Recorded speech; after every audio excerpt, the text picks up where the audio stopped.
Speaking of video games, you recently got back a pretty incredible grading submission from WADA relating to Pokemon, of course. You want to talk a little bit about that? Yeah, so I recently got into video games. Uh, was maybe a year ago. I started looking for some of the Pokemon ones, and after buying a majority of the games for Game Boy up to Game Boy Advanced, I actually decided to grade some of them and sent them in. Some of the grades were insane. Like I couldn't believe it that day that they completed and we went over them just as a group. Hmm. Uh, so I'm super excited to get those back. There's some that I think I want to upgrade on condition, but super happy to have them. And it's something that I never thought I would have any sort of attachment to, but holding the sealed games in my hand, Yeah. that really changed my opinion. Yeah, that's something that I've pushed off for so long, and now got to the point where it doesn't mean that like I can't pay that much for a game. I mean, video games itself collecting like is somewhat recently started to really pick up steam. I don't think it's at a point yet where it's completely out of reach for people because you got WADA that came in to start doing grading, but Pokemon is just a whole nother animal, and the prices on those are they're well deserved, but they're so high now. It's very hard to buy in at this point. Yeah. So, I mean, video games are interesting because they're not like cards. When you think of a video game, it doesn't, like a collectible doesn't just come to mind. Hmm. We've been influenced in the way that we've seen like baseball cards, basketball cards. So, and anytime we see a card, it feels like a collectible. Hmm.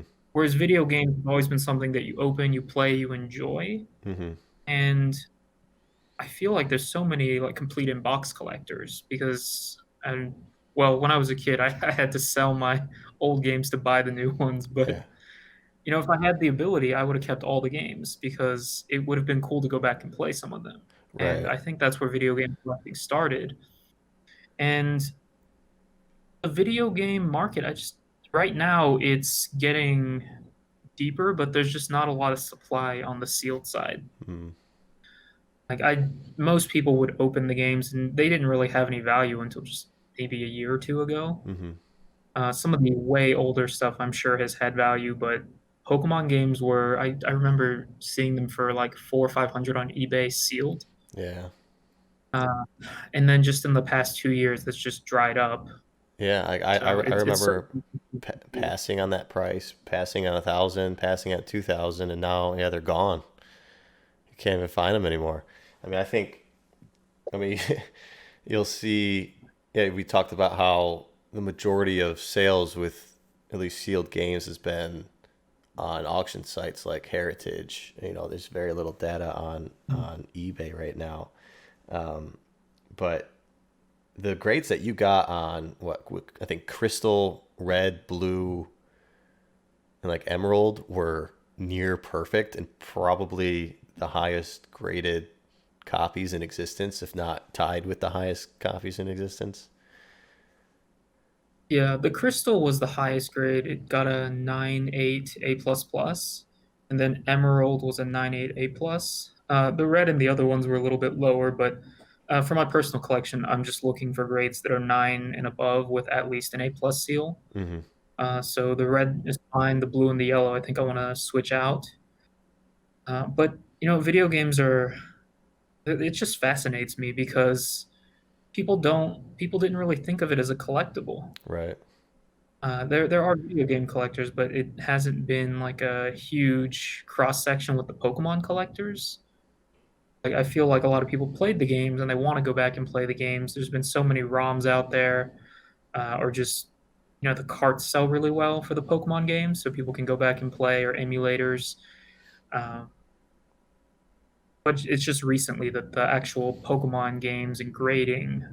sealed copies has exploded. Yeah, I think it was inevitable. I mean, actually, Pokerev got started in Pokemon with buying and selling, replacing batteries on the old cartridges. That's like that was his introduction of the business side of Pokemon.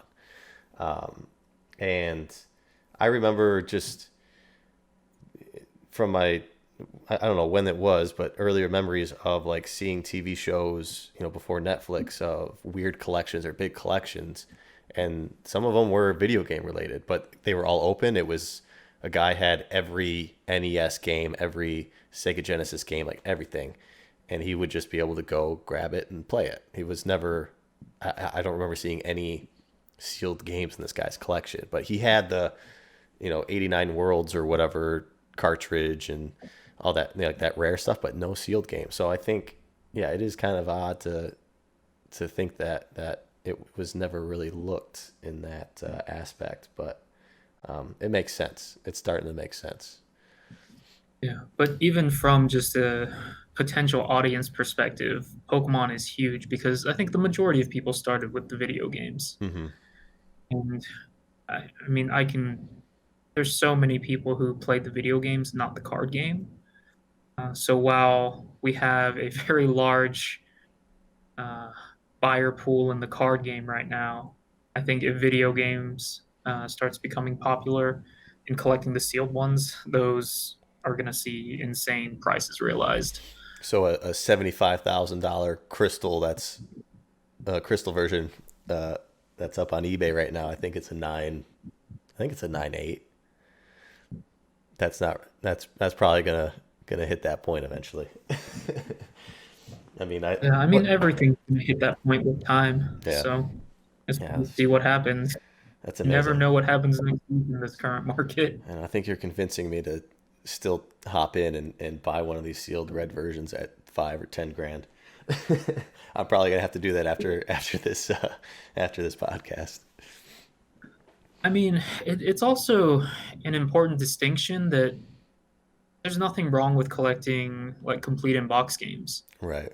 From a glance, like with a card, the seal, it's more rare and it's harder to find one in good condition. But complete in box is the exact same box art Hmm. and it looks just as good in a water case displayed and it's, 1/10 of the price. Hmm.